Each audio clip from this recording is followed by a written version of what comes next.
মানুষের হিসাবের যে সময়টা অর্থাৎ কিয়ামতের যে সময়টা এটা খুব নিকটবর্তী। বিশ্বনবী সাল্লাল্লাহু আলাইহি ওয়াসাল্লাম এই আয়াতের ব্যাখ্যায় বলেন আনা ওয়াসসাআতু কাহাতাইন। বিশ্বনবী সাল্লাল্লাহু আলাইহি ওয়াসাল্লাম বলেন আমি এবং কিয়ামত এই পাশাপাশি দুইটা আঙ্গুলের মতো। আমি এসে গেছি অর্থাৎ কিয়ামত অতি নিকটে। এই কিয়ামতের অন্যতম কয়েকটা আলামত আছে, তার ভিতরে কয়েকটা। এক নাম্বার হচ্ছে দাজ্জাল আসবে। একটু খেয়াল করে বোঝেন। এক নাম্বার আলামত হচ্ছে কিয়ামতের আগে আল্লাহ রাব্বুল আলামিন দাজ্জালকে প্রেরণ করবেন বা দাজ্জালকে আসার অনুমতি দিবেন। এই দাজ্জাল কোথায় আছে একটু বলি। বিশ্বনবী সাল্লাল্লাহু আলাইহি ওয়াসাল্লাম একদিন সাহাবাদেরকে নিয়ে বসা আছেন। বিশ্বনবী সাল্লাল্লাহু আলাইহি ওয়াসাল্লাম এরকম মসজিদের ভিতরে সাহাবীদেরকে নিয়ে বসা আছেন। এমন সময় বনি ইসরাইল গোত্রের একজন লোক অর্থাৎ ইহুদিদের ভিতর থেকে একজন লোক, তার নাম হচ্ছে তামিমে দারি। এই লোকটা মুসলমান হয়েছিল। তিনি বিশ্বনবী সাল্লাল্লাহু আলাইহি ওয়াসাল্লামের কাছে আসলেন। আসার পরে তিনি ইহুদি থাকা অবস্থার একটা ঘটনা বর্ণনা করলেন। একটু খেয়াল করে শুনেন। বিশ্বনবী সাল্লাল্লাহু আলাইহি ওয়াসাল্লামের কাছে তামিমে দারি রাদিয়াল্লাহু তাআলা আনহু এসে বললেন, ইয়া রাসূলুল্লাহ, আজকে আমি আপনাকে এমন একটা ঘটনা বর্ণনা করতে যাচ্ছি। এই ঘটনা সম্ভবত দাজ্জাল সম্পর্কে। বিশ্বনবী সাল্লাল্লাহু আলাইহি ওয়াসাল্লাম সাহাবীদেরকে বললেন যে সাহাবীরা তোমরা এবার এই ঘটনাটা মনোযোগ দিয়ে শোনো। তামিমে দারি বললেন, ইয়া রাসূলুল্লাহ, আমরা সমুদ্রে ভ্রমণ করেছিলাম। সমুদ্রে যাওয়ার পরে 1 মাস সমুদ্রে অতিবাহিত করার পরে সমুদ্রের ভিতরে বিশাল ঝড় উঠেছিল। এই ঝড়ের মধ্যে আমাদের যে নৌকাটা ছিল এই নৌকাটা এই পাশ থেকে ও পাশে ও পাশ থেকে এ পাশে চড়ে বেড়াতে লাগলো। এমন এক পর্যায়ে আমাদেরকে সমুদ্রের ঢেউ পশ্চিম দিকের একটা তীরে নিয়ে গিয়ে উঠালো। পশ্চিম দিকের একটা তীরে নিয়ে গিয়ে উঠালো। উঠানোর পরে আমরা কাঠখড়ির জন্য ওই দ্বীপে উঠলাম। দ্বীপে উঠার পরে আমরা 14 জন মতান্তরে 15 জন এরকম একটা বাহিনী ছিল, এরকম ছিল লোকের সংখ্যা। তারা বলল যে আমরা ওই দ্বীপে ওঠার পরে কাঠখড়ি জোগাড় করার জন্য দ্বীপে যখন উঠলাম তখন আমরা আশ্চর্য একটা প্রাণী দেখতে পেলাম। তারা বলতে লাগলো আমরা আশ্চর্য একটা প্রাণী দেখতে পেলাম। সেই প্রাণীটা এই ঘাড়ের নিচের টুক হচ্ছে মানুষের মতন আর ঘাড়ের উপরের টুক হচ্ছে মেয়ে মানুষের মতন। ঘাড় থেকে উপরের টুক হচ্ছে মেয়ে মানুষের মতন আর তার চুলটা একেবারে মাটি পর্যন্ত আর পুরো বডিটা ঘোড়ার মতো। তারা জিজ্ঞাসা করলেন ওই প্রাণীটাকে যে তোমার নাম কি? তোমার মতো আশ্চর্য প্রাণী তো আমরা কোনোদিন দেখিনি। সে বলল আমার নাম হচ্ছে জাসাসা। সে বলল আমি তোমাদেরকে এমন একটা তথ্য দেব যে তথ্যটা তোমরা আগে কোনোদিন শোনোনি। সেই তথ্যটা হচ্ছে এই দ্বীপের ভিতরে ওই জায়গায় একটা ঘর আছে। ওই ঘরের ভিতরে একজন মানুষ আছে শিকল দিয়ে বাঁধা। তোমরা ওই লোকটার কাছে যাও, তার সাথে কথা বলো। তামিমে দারি বলেন আমরা এই বাহিনী চলে গেলাম। ওই ঘরের ভিতরে গিয়ে দেখতে পেলাম বিশাল আকৃতির একটা লোক শিকল দিয়ে বাঁধা আছে। শিকল দিয়ে বাঁধা আছে। তখন এই লোকগুলো গিয়ে জিজ্ঞাসা করলো যে তুমি কে? তখন ওই শিকল দিয়ে বাঁধা লোকটা বলল আমি আমার পরিচয় পরে দেব, আগে বলো তোমরা কারা। তখন ওই লোকটা বলল যে আমরা আরব থেকে এসেছি, আমরা আগে ইহুদি ছিলাম এখন মুসলমান হয়েছি।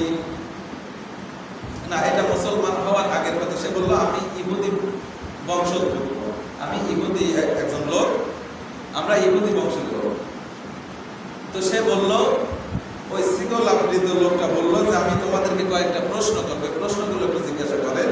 মানে প্রশ্নগুলো সম্পর্কে একটু খেয়াল করেন যে কি জিজ্ঞাসা করেছিল।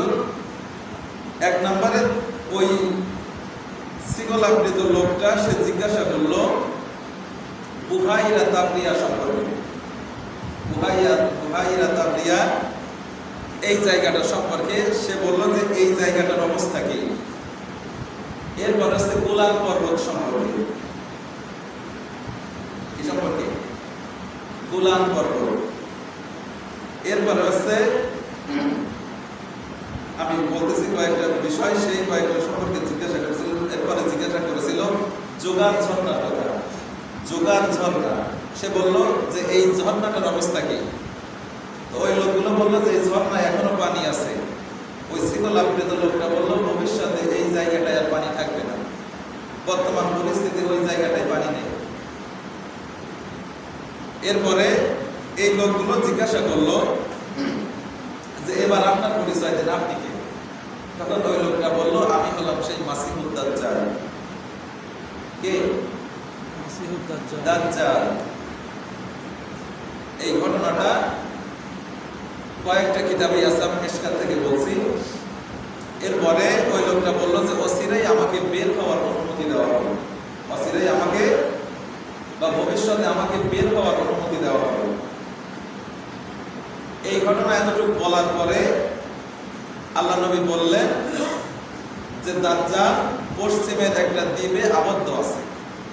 এই কথা বলার পরে আল্লাহ নবী বললেন যে না, দাজ্জাল পশ্চিমের দ্বীপে নেই, বরং দাজ্জাল পূর্ব দিকে আছে, পূর্ব দিকে আছে, পূর্ব দিকে আছে। এই কথাটা 3 বার বললেন।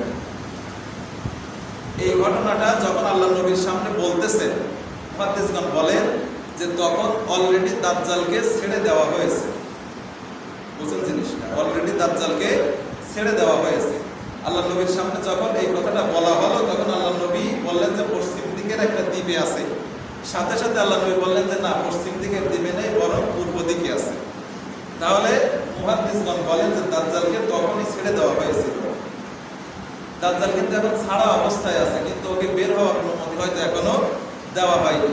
তো আমি এই হাদিসটা কেন বললাম? এই হাদিসটা বলার অন্যতম কারণ হচ্ছে এই যে জায়গাগুলোর কথা দাজ্জাল বলেছিল, এই জায়গাগুলোই যে ফিলিস্তিনিরা আছে তাদের উপরে কিন্তু অত্যাচার করছিল। বুঝতেছেন জিনিসটা? আর দাজ্জাল হবে কিন্তু ইহুদিদের মধ্য থেকে একজন। ইহুদিরা দাজ্জালকে অনুসরণ করে। ইহুদিরা কাকে অনুসরণ করে? দাজ্জালকে। এখন ইহুদিরা ফিলিস্তিনিদের উপরে অত্যাচার কেন করতেছে? এর অনেক কারণ আছে, তার ভিতরে অন্যতম 2টা কারণ আমি বলতেছি। 1 নাম্বার হচ্ছে যেহেতু দাজ্জাল এই জায়গার কথাগুলো বলেছে বাইতুল আকসার আশেপাশে এবং গোলান পর্বত, জাবালে শায়েখ, এই সমস্ত জায়গাগুলো, যোগান ঝর্ণা, এই জায়গাগুলোর কথা দাজ্জাল বলেছে। এই জায়গাগুলো কিন্তু এখনো ফিলিস্তিনবাসীরা আছে। তো এই জায়গাগুলো ইহুদিরা নিজেদের আয়ত্তে নিতে চাচ্ছে। যেহেতু দাজ্জাল এই জায়গাগুলোই আসবে, এই জন্য ইহুদিরা ওই জায়গাগুলো নিজের আয়ত্তে নিতে চাচ্ছে, যাতে ওদের খোদা দাজ্জাল এসে অসুবিধা না হয়। এই জন্য এই জায়গাগুলো দখল করার জন্য ফিলিস্তিনিদেরকে অত্যাচার করতেছে বিনা দ্বিধায়। কিভাবে হত্যা করতেছে আপনি অবাক হয়ে যাবেন দেখে। কিভাবে হত্যা করতেছে? ফিলিস্তিনিদের কিন্তু নিজেদের দোষে মারতেছে না, তারাও কিন্তু মার খাচ্ছে আমাদের জন্য, মুসলিম উম্মার জন্য তারা মার খাচ্ছে, তাদের কোনো দোষ না। এই জায়গাগুলো কি শুধু ফিলিস্তিনিদের জন্য নাকি আমাদের জন্য? এমনকি এই যে জায়গাগুলো, এই জায়গাগুলোতে দাজ্জালকে হত্যা করা হবে। ঈসা আলাইহিস সালাম এসে দাজ্জালকে হত্যা করবেন, তাড়াও করে বেড়াবেন এই জায়গাগুলোতে। তাহলে এই জায়গাগুলো কি শুধু ফিলিস্তিনিদের না আমাদেরও? আমাদেরও না এই জায়গাগুলো? এই জায়গাগুলো শুধু ফিলিস্তিন না, আমাদের জন্য গর্বের। বাবেল লুদ নামক জায়গায় দাজ্জালকে ঈসা আলাইহিস সালাম হত্যা করবেন, সেই গেটটাও ইহুদিরা তৈরি করে ফেলেছে অলরেডি। যে জায়গায় দাজ্জালকে হত্যা করা হবে এই জায়গাটাও তৈরি হয়ে গেছে অলরেডি। তাহলে ফিলিস্তিনিদের নিয়ে অনেকেই, আল্লাহ জানে এরা মুসলমান নাকি, বলে যে ওদেরকে হত্যা করতেছে। ঠিক আছে, অনেক মুসলমানরাও বলে, কিছু গোমটাওয়ালা শায়েখরা তারা বলতেছে ওদেরকে হত্যা করতেছে ওদের দোষে। বিশ্বাস করেন ওদের কোনো দোষ না। দোষ হচ্ছে এইটা, তারা ওই জায়গাগুলো তাদের করে নিতে চাচ্ছে আর ইহুদিরা চাচ্ছে নিজেদের করে নিতে। এই হচ্ছে মেইন কারণ। আর দ্বিতীয় আর একটা কারণ হচ্ছে দাজ্জাল যখন আসবে তখন খাঁটি মুসলমান যারা, তারা দাজ্জালকে মেনে নেবে না, দাজ্জালকে তারা মেনে নেবে না। মুনাফিক মার্কা মুসলমান যারা, তারা মেনে নেবে। ঈসা আলাইহিস সালাম বা ইমাম মাহদী যখন আসবে তখন এত গ্রুপ আর থাকবে না, মাত্র 2টা দল থাকবে। এক হচ্ছে মুশরিক, এক হচ্ছে কাফের মুশরিক মুনাফিক, ওরা এক গ্রুপ। আর হচ্ছে ইমানদার, খাঁটি ইমানদার যারা, তারা একটা দল থাকবে মাত্র। এই মুনাফিক মার্কা মুসলমান কোনো দল থাকবে না।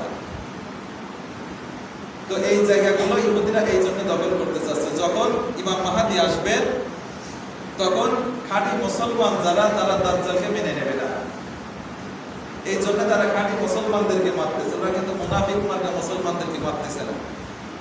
আমাদের বাংলাদেশ সহ বিভিন্ন এই যে আরব আমিরাত, সৌদি আরব, এরপরে জর্ডান, তারপরে এই যে কয়েকটা মিশর, এই সমস্ত জায়গায় মুসলমান আছে, মুনাফিক মার্কা মুসলমান। মিশরের সাথে একেবারে ফিলিস্তিনের বর্ডার, এত বড় অত্যাচার, কিন্তু মিশর একটু পদক্ষেপ নিচ্ছে না। সৌদি আরব এত বড় রাষ্ট্র, কেউ এ ব্যাপারে কোনো পদক্ষেপ নিচ্ছে না। এখন আপনি বলতে পারেন যে আমরা কি করতে পারি? আমরা কিছুই করতে পারি না তাদের জন্য, কিন্তু আবার অনেক কিছু করতে পারি। আমরা অনেক কিছু করতে পারি। তো আমরা প্রথমে যেটা করতে পারি, এক নম্বর হচ্ছে আমরা আমাদের প্রধান উপদেষ্টার কাছে এই আবেদন করব। এবং আমাদের বাংলাদেশ সেনাবাহিনী, তারাও আমি দেখলাম আগের দিন এই আবেদন করেছে, যে সেনাবাহিনীরা বলতেছে যে আমাদেরকে ওই জায়গায় যাওয়ার ব্যবস্থা করে দেওয়া হবে। আমরা ফিলিস্তিনিদের পাশে দাঁড়াতে চাই, নিজেদের জীবন দিয়ে ফিলিস্তিনিদেরকে রক্ষা করতে চাই। তো আমরাও আমাদের সেনাবাহিনীদের সঙ্গে সুর মিলিয়ে বলতে চাই যে আমাদেরকে এই মুসলমান জনপদে আমরা যারা আছি, অনেক মানুষ আছে, লক্ষ লক্ষ মানুষ আছে যারা ইচ্ছা করে, আমি পার্সোনালি ইচ্ছা করি যে যদি এই ব্যবস্থা করে দেওয়া হয়, আমি এক নম্বরে যাব ফিলিস্তিনিদের পক্ষে জিহাদ করার জন্য। এরকম অনেক মানুষ আছে, যদি এই সুযোগ দেওয়া হয়, কারা কারা যেতে চান একটু হাত তুলে? আল্লাহ নবীর হাদিস অনুযায়ী আছে যে ওই জায়গায় যারা জিহাদ করতেছে তারা খাঁটি মুসলমান, আর অন্যান্য দেশ থেকেও যারা জিহাদ করবে এরা একেবারে বিনা হিসাবে জান্নাতে যাবে। আপনি আমি জান্নাতে যাব কিনা কোনো গ্যারান্টি আছে?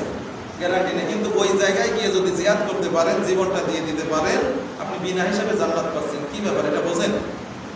তাহলে এক নম্বরে আমরা আমাদের প্রধান উপদেষ্টার কাছে এই অনুরোধ করি যে আমাদেরকে ওই জায়গায় যাওয়ার ব্যবস্থা করে দেওয়া হবে। ঠিক কিনা? আমাদেরকে ওই জায়গায় যাওয়ার ব্যবস্থা করে দেওয়া হবে। দুই নম্বর হচ্ছে,